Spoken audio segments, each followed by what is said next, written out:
Hi, welcome to the video. This is going to be another YouTube first in which no one has done a video on this before.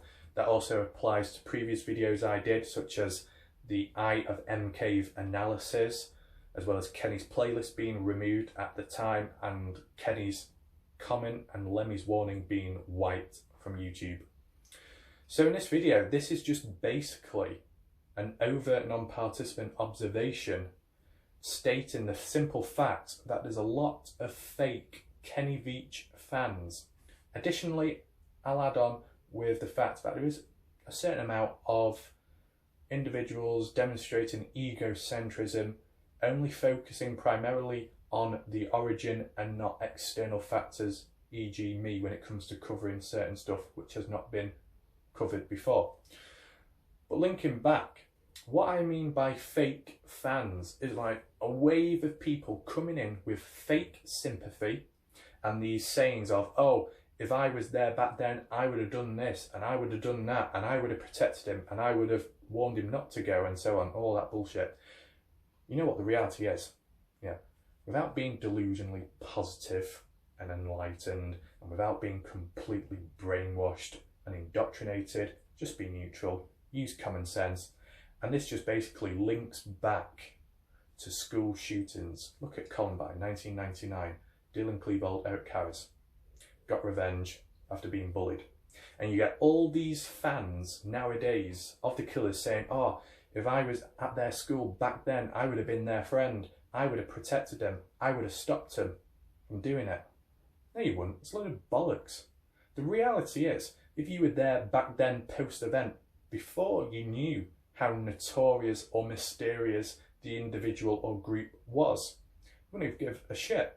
You know, you would have even been part of the problem, part of the bullying group, or you would have mind your own business, done your own thing, and you probably thought, who are these weird kids?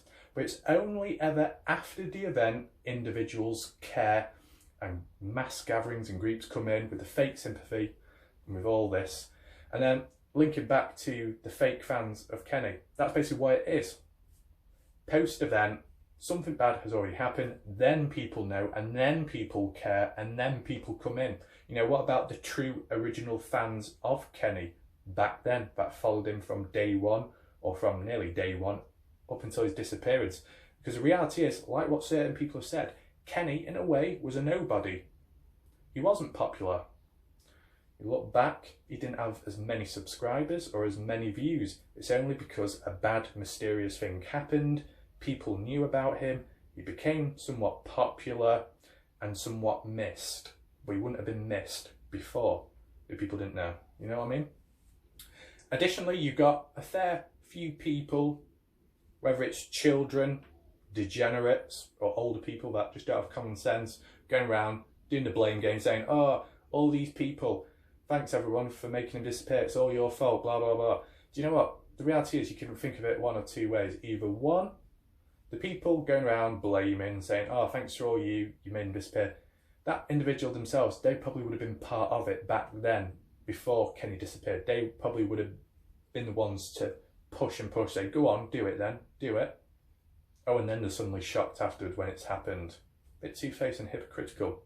I mean, another way of looking at it is, yeah, you could say certain amount of people that were pushing him to go, like how people push people to jump off something, jump off a bridge, jump off a building. People do that. People chant, people cheer, people record, like how people record dead bodies and take selfies. That's how fucked general public is. Basically, even without the fans back then, or so-called fans, pushing him to go back, I think Kenny would have just gone regardless of whether people forced him to or not. You know why? Because he's been once, he's been twice, and he'll keep on going back. If there's a reason to go there, if he likes hiking, he'll do it. And that's what he did, to an extent. So basically that covers that. There's waves and waves of fake fans with the fake sympathy and all this. Now linking on to a certain amount of individuals demonstrating egocentrism within their own mindset.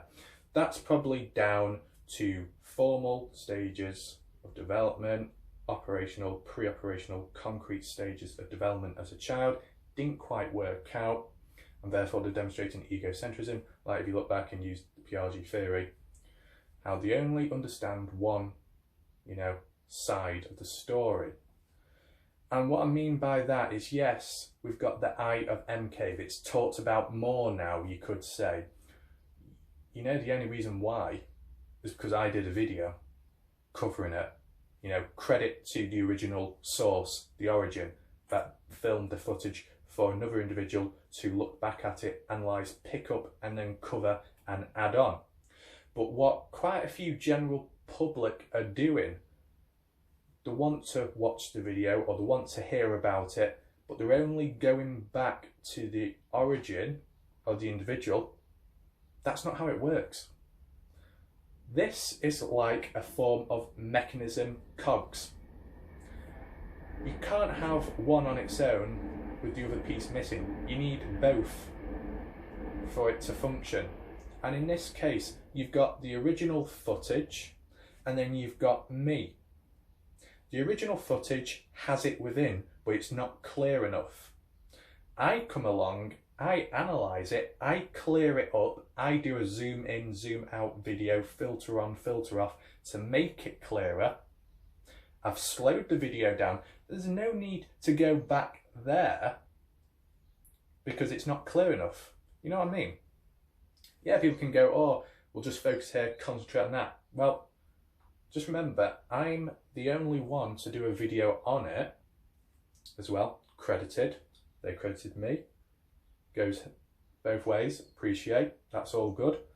But I think the general public, some of it, are demonstrating egocentrism just because we're only looking at it from one perspective and not mine.